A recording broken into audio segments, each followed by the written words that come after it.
Imagine this scenario for a second.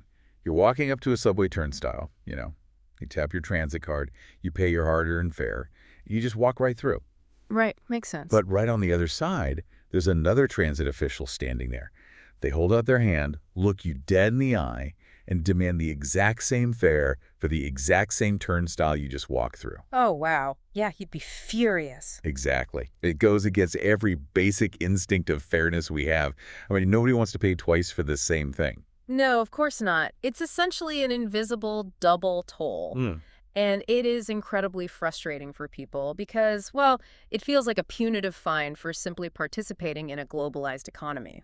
And that quiet, painful frustration is something that thousands of global workers, freelancers, and just everyday retail investors face every single tax season. Yeah, it's a huge issue. You work hard, you earn money abroad, maybe take an international coding assignment, or you just buy some U.S. tech stocks, and you pay taxes to that foreign government. Because you have to.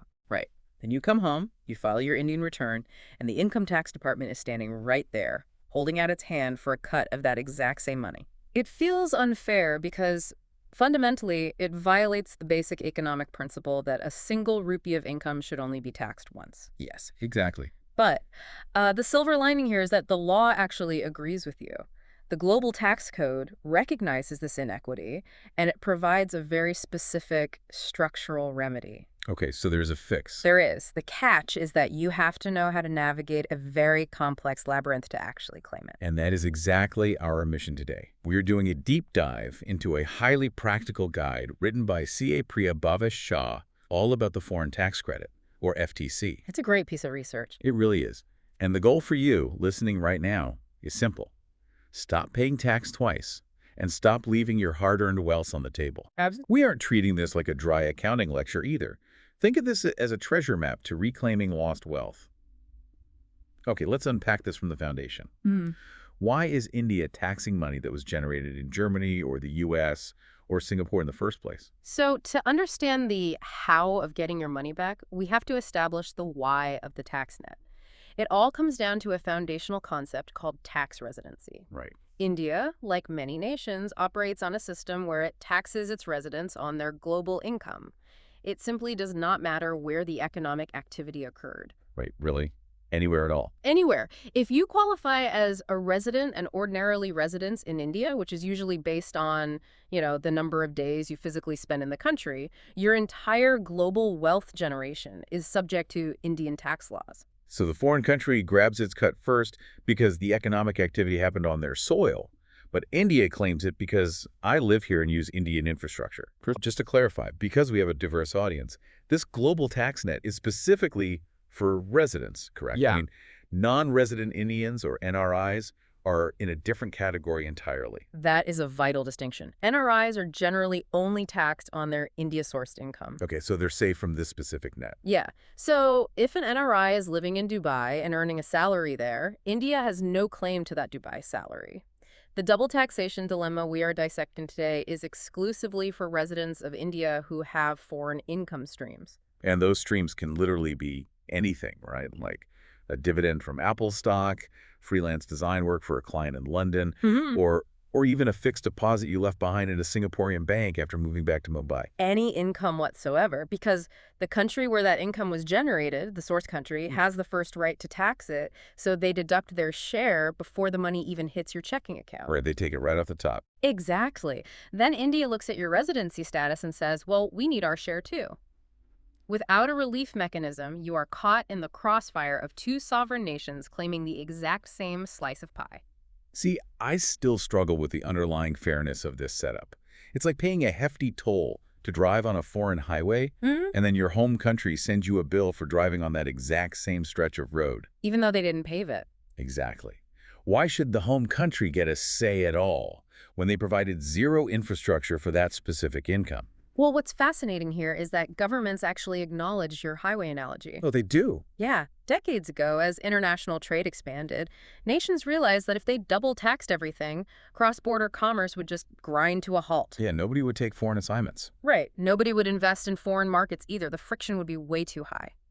So, to prevent this economic stagnation, nations engage in massive, complex diplomatic negotiations. To make treaties. Exactly. They create double taxation avoidance agreements, commonly known as DTAs. The famous DTAA. It's not like some sort of, I don't know, secret diplomatic shield. It operates exactly like a shield. A DTAA is a bilateral handshake between two countries.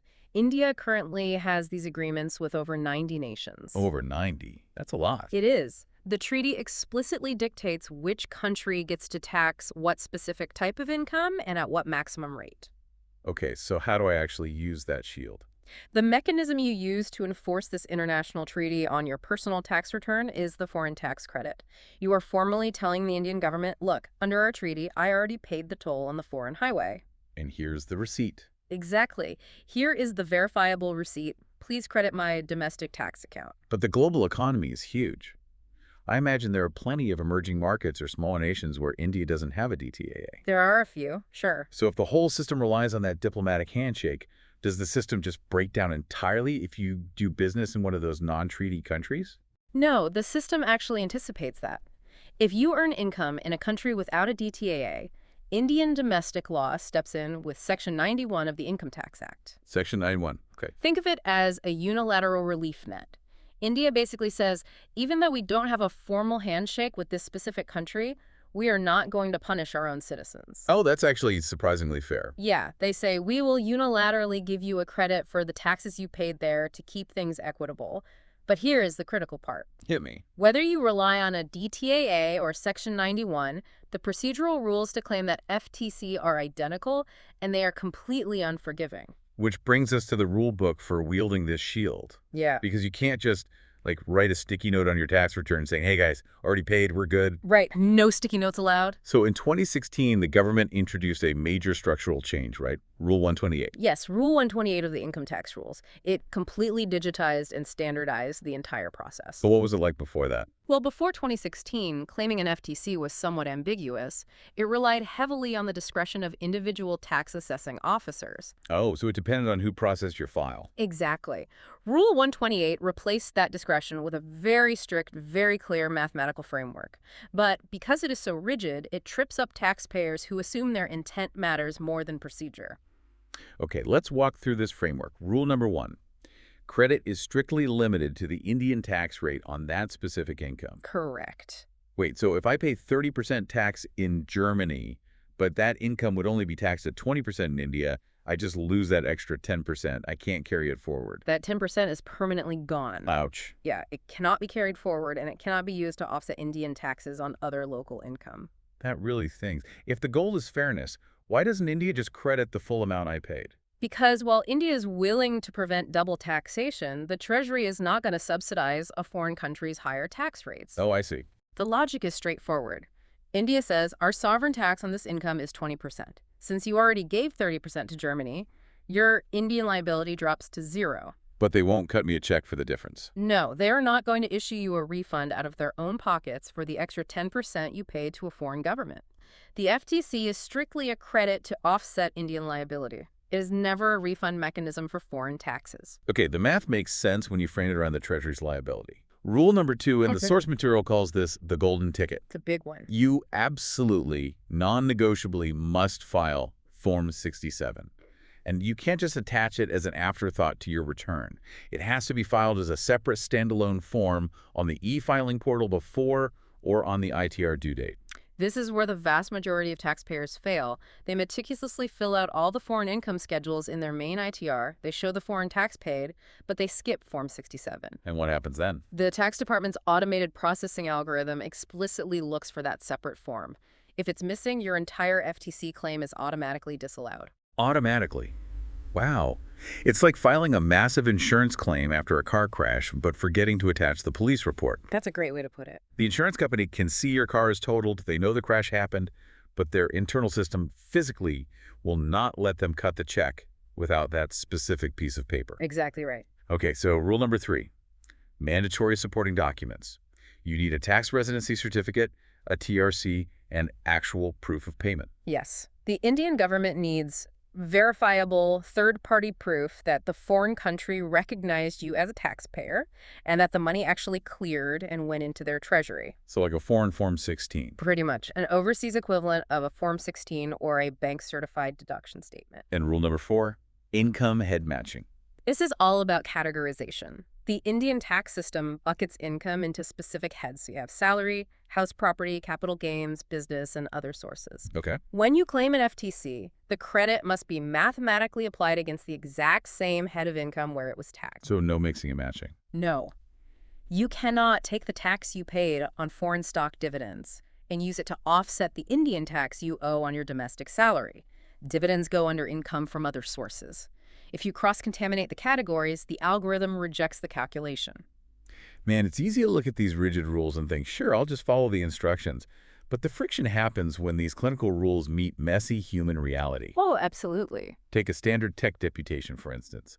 The guide outlines the story of Arjun, a software architect from Bengaluru.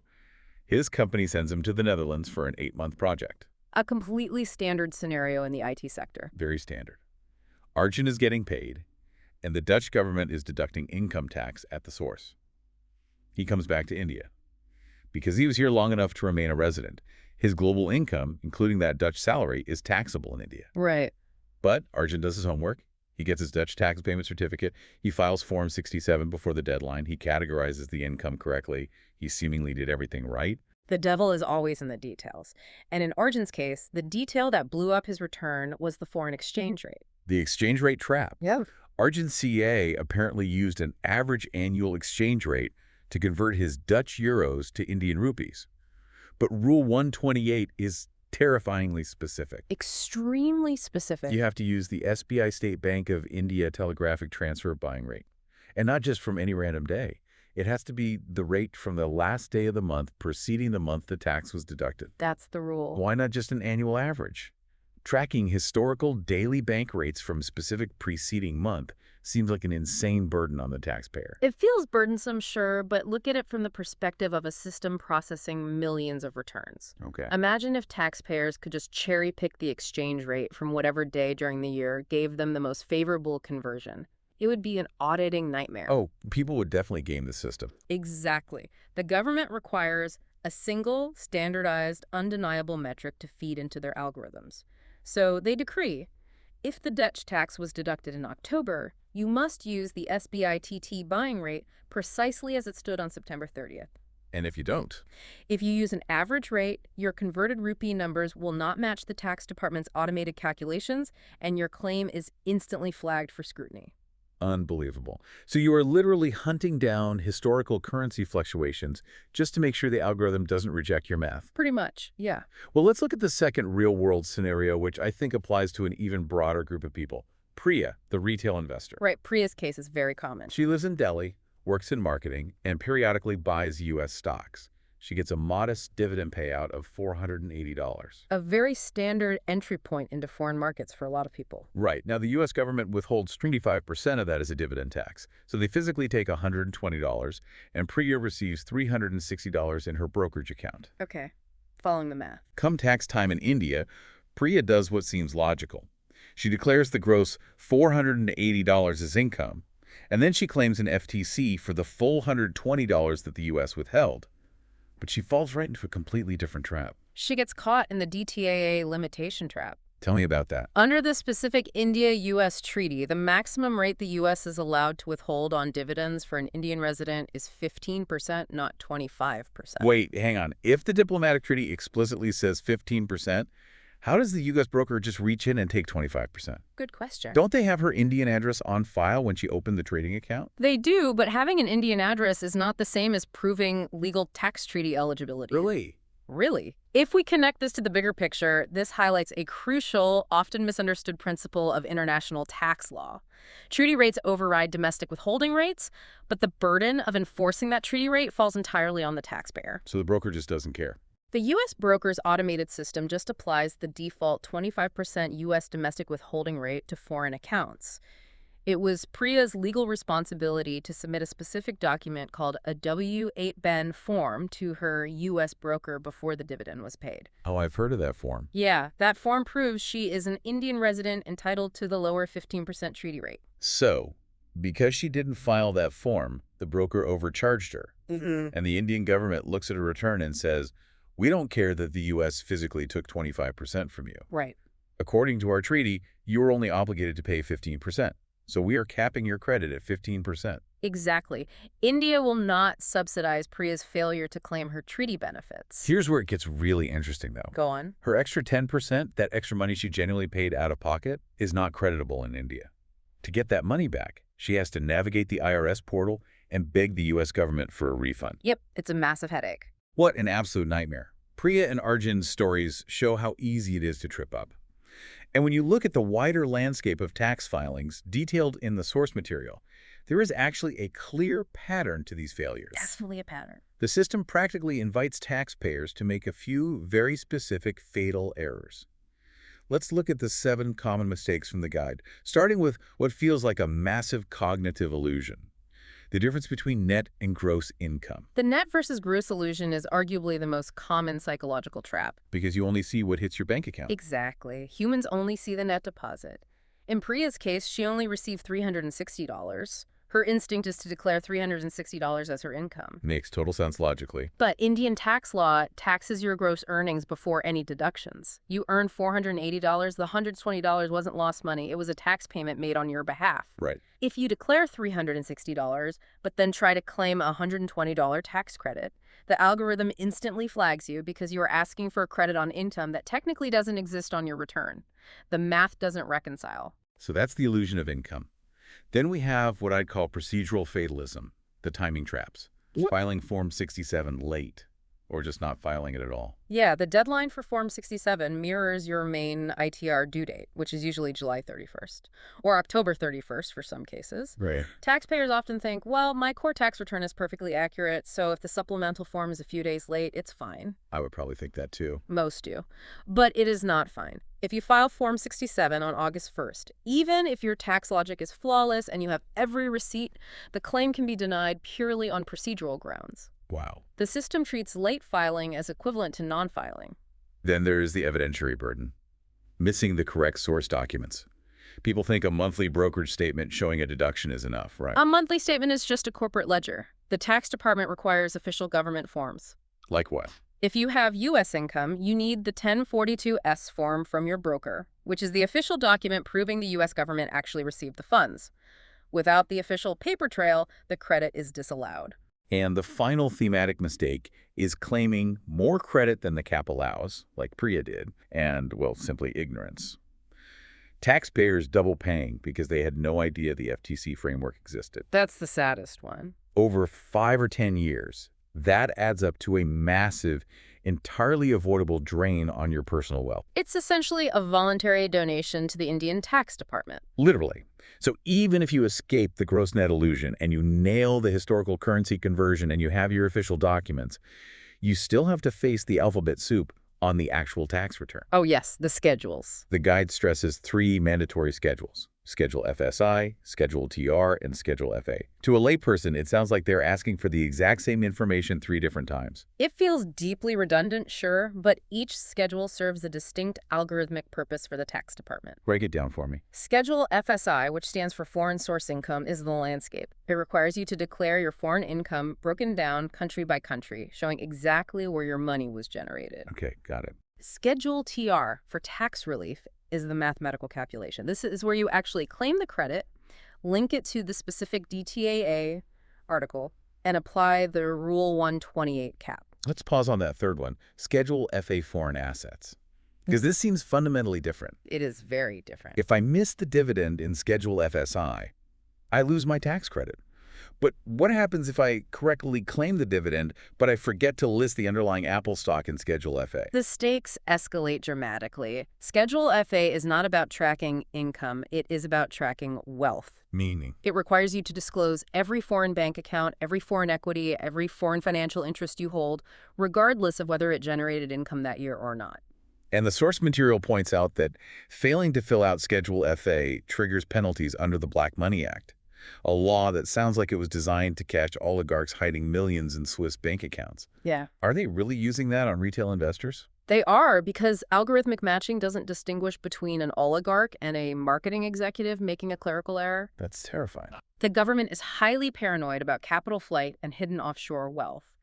If the algorithm sees foreign income on your return, but no corresponding foreign asset in Schedule FA, it assumes you are hiding the principal asset. So what does this all mean? It means a tiny oversight isn't just a lost refund, it's a massive penalty risk. Exactly. A tiny oversight on a $400 retail stock portfolio can legally brand you an international tax evader, triggering flat penalty fees that often exceed the value of the portfolio itself. A clerical error turns into a massive penalty risk. It's just wild. This raises an important question, though. Why do taxpayers try to do this entirely on their own? The FTC is legitimate, right? Yes, but it is procedurally demanding and requires intense precision. Which brings us to the ultimate takeaway from all these sources. The foreign tax credit is not some sketchy back-alley accounting loophole. It is a vital legal safeguard designed for equitable global commerce. The Indian tax system actively acknowledges that you operate globally, and it wants to treat you fairly. But the entire burden of proof, the burden of mathematical precision, and the burden of procedural compliance is entirely on your shoulders. The system is structurally designed to grant relief, but it is equally designed to rigorously and automatically audit that relief. The margin for error is essentially zero. So our call to action for you, the listener, is this. If you have any meaningful foreign income, whether that's restricted stock units from your multinational tech employer, freelance income from a foreign client, or overseas dividends, you need to stop relying on quick internet tutorials. Please, get a professional. Spend an hour with a chartered accountant before you file. The professional fees you pay will almost certainly be covered by the double tax you legally avoid. Good advice. Furthermore, if you are listening to this and realizing, oh no, I've been paying double tax on my U.S. dividends for the last 3 years because I didn't know about Form 67, don't panic. No need to panic. Look into filing a revised return. There is a permissible window where you can go back, file the correct forms, and fix this. Don't leave money on the table that the law explicitly says is yours. Absolutely. And as we wrap up, I want to leave you with one final thought, something to consider that builds on everything we've just discussed about the rigid mechanics of global taxation. I'm intrigued. We just spent this entire deep dive unpacking how complex it is for countries to track and tax residents based on physical location and global income. This entire system relies on DTAA treaties that were fundamentally drafted decades ago for a world where people generally lived and worked in one country. Right, the traditional model. But look at the trajectory of the world today. Digital nomad visas are exploding. Remote work allows a single software developer to live in Bali for 4 months, Portugal for 4 months, and India for 4 months, all while working for a company based in the U.S. The traditional borders of economic activity are completely blurring. Completely. So the provocative question we have to ask is this. Will the very concept of tax residency, this outdated idea that one specific sovereign nation has a primary claim to your global income based simply on how many days you slept within their borders, soon become entirely obsolete? That is a massive shift to think about. Right. As the global workforce becomes fully remote and aggressively transient, we might be witnessing the final days of this geographic tax system. It could force a total global redesign of how governments collect, share, and credit income tax in a borderless economy. Something for you to chew on next time you're working from a cafe halfway across the world. A fascinating thought experiment. A future without these arbitrary physical borders dictating our digital wealth. Until that day comes, though, we are stuck navigating the labyrinth of the system we currently have. Unfortunately true. So remember that invisible transit toll booth we talked about at the start? Yeah. The next time you walk through that turnstile and the tax department puts their hand out for a second fare, make sure you hand them Form 67 instead and just keep walking.